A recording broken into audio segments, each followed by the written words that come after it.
পবিত্র কোরআন এবার জানা দিল কারা মসজিদ আবাদ করবে। তাহলে আল্লাহ রাব্বুল আলামিন বলতেছেন ইন্নামা ইয়ামুরু মাসাজিদাল্লাহ, নিশ্চয়ই ইয়ামুরু, সেই আবাদ করবে, ওই ব্যক্তি মসজিদ আবাদ করবে, মাসাজিদাল্লাহ, আল্লাহর ঘর মসজিদ আবাদ করবে কোন ব্যক্তি? মান আমানা বিল্লাহ, যে ঈমান আনছে। কার ভার? আরে কথা বলে না সোনারা, জোরে বলেন কার ভার? আল্লাহ। আল্লাহর উপরে ঈমান আনছে সেই মসজিদ আবাদ করবে। মান আমানা বিল্লাহি ওয়াল ইয়াউমিল আখির, যে ব্যক্তি আখিরাতের উপরে ঈমান আনছে সে মসজিদ আবাদ করবে। ওয়া আকামাস সালাতা, যে নামাজ কায়েম করে সে মসজিদ আবাদ করবে।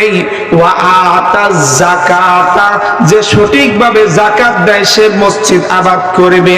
ওয়ালাম ইয়াখশা ইল্লাল্লাহ, আল্লাহ ছাড়া পৃথিবীর ভিতরে কোন অপশক্তিকে যে ব্যক্তি ভয় করে না সেই ব্যক্তি আল্লাহর ঘর মসজিদ আবাদ করবে। কোন সুবহানাল্লাহ। হযরত দাউদ আলাইহিস সালাম যখন জালুত বাদশার সাথে যুদ্ধ করে যখন জালুত বাদশাকে শেষ করে দিলেন, দেওয়ার পরে আমালিকাদের তিনি প্রধানমন্ত্রী হয়ে গেলেন। দাউদ আলাইহিস সালাম যখন আমালিকাদের তিনি বাদশা হয়ে গেলেন, এরপরে সুন্দর করে তিনি পরিচালনা করলেন, মানুষগুলো সুন্দর করে বসবাস করা শুরু করে দিল। ইতিমধ্যেই শয়তান কিছু কিছু মানুষকে তারা ধোঁকা দেওয়া শুরু করলো। ধীরে ধীরে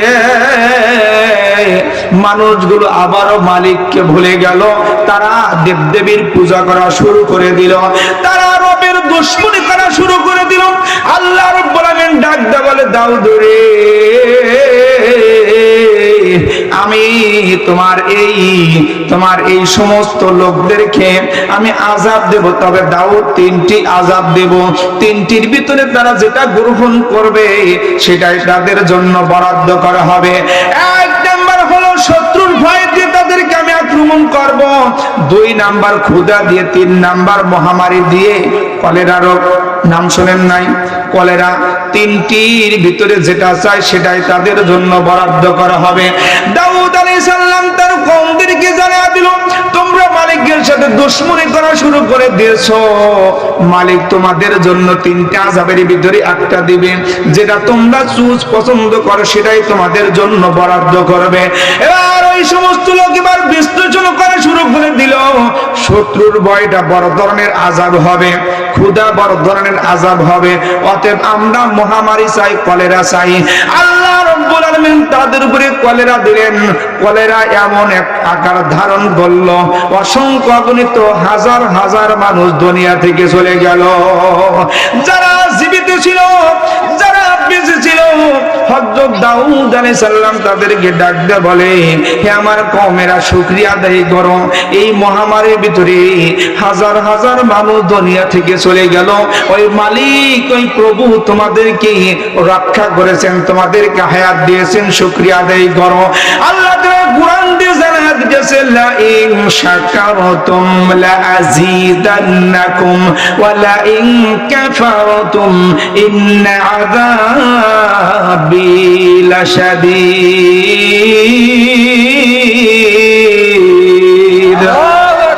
আল্লাহ রাব্বুল বলতেছেন, যারা নিয়ামত পেয়েছো বান্দারা, নিয়ামতের শুকরিয়া আদায় করো, আমি আল্লাহ তাআলা তোমাদের নিয়ামত বাড়ায়া দেই।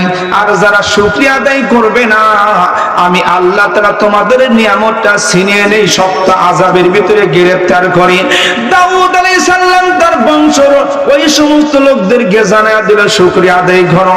সকল লোকজন বলে, আল্লাহর নবী গো, আমরা কি শুকরিয়া আদায় করব? এবার ডাক দিয়ে বলে, আমার কওমেরা শোনো, নিয়ামত শুকরিয়া আদায়ের ভিতরে শ্রেষ্ঠ শুকরিয়া আদায় হলো আল্লাহর ঘর মসজিদ নির্মাণ করুন। সুবহানাল্লাহ। এবার বলো, আল্লাহর নবী গো, আমরা মসজিদ আবাদ করব, মসজিদ নির্মাণ করব, তারা একটি জায়গা নির্ধারণ করলেন। নির্ধারণ করার পরে ওই জায়গা নির্ধারণের ভিতরে অন্য গোত্রের একটা লোকের জায়গা ছিল, জায়গাটা তারা ক্রয় করবে। এবার তার নিকটে চলে গেল, ডাকতে বলে তোমার জায়গাটা আল্লাহর ঘরের জন্য বিক্রি করো, তোমার জায়গায় যতগুলো উট যতগুলো বেরাদম বাড়বে এই পরিমাণ সম্পদ আমরা তোমাকে দিয়ে জায়গাটা ক্রয় করব। লোকটা বলতেছে না না, কখনো হতে পারে না, আমি এই জায়গা দেব না, তবে দিতে পারি আমার কাঁধ পর্যন্ত উঁচু করে যদি একটা দেওয়াল করো, এর ভিতরে যতগুলো স্বর্ণ মুদ্রা আটবে এই পরিমাণ সম্পদ যদি আমাকে দাও, তাহলে আমি এই সম্পদটা মসজিদের জন্য দিয়ে দেব। সমস্ত লোকজন আল্লাহর নিয়ামত শুকরিয়া আদায়ের জন্য রাজি হয়ে গেল। এবার যখন তাকে প্রস্তাব দেওয়া হলো, লোকজন তখন প্রস্তাব দেওয়ার সঙ্গে সঙ্গে ডাক দিয়ে বলতেছে, বাইরা রে, না না, আমি সম্পদ নেব না। আমার মনের ভিতরে আশা, মনের ভিতরে আকাঙ্ক্ষা হলো আমি আল্লাহর ঘরে সম্পদ দিয়ে দেব, যাতে করে এর যা এর খায় আমার মালিক আল্লাহ রাব্বুল আলামিন দিয়ে দেয়। কোন সুবহানাল্লাহ। সেটার জন্য অক্ষ করে দেওয়া হলো। ওই সমস্ত লোকেরা আল্লাহর ঘর এবার নির্মাণ করবে। সেই ঘরটা হলো বাইতুল মুকাদ্দাস। কোন সুবহানাল্লাহ। বাইতুল মুকাদ্দাসের নির্মাণ শুরু হয়ে গেল। হযরত দাউদ আলাইহিস সালাম আল্লাহর ঘর বাইতুল মুকাদ্দাস, যেটা আমার আপনার নবী 17 মাস পর্যন্ত মুসলমানদের প্রথম কিবলা বাইতুল মুকাদ্দাসের দিকে নামাজ পড়েছে। কোন সুবহানাল্লাহ। ঘরটা নির্মাণের কাজ শুরু হয়ে গেল।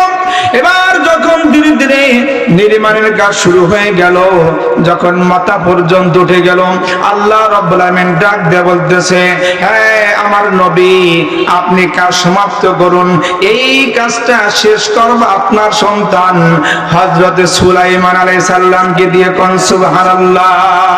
লা ইলাহা ইল্লাল্লাহ, লা ইলাহা ইল্লাল্লাহ, লা ইলাহা ইল্লাল্লাহু মুহাম্মাদুর রাসূলুল্লাহ।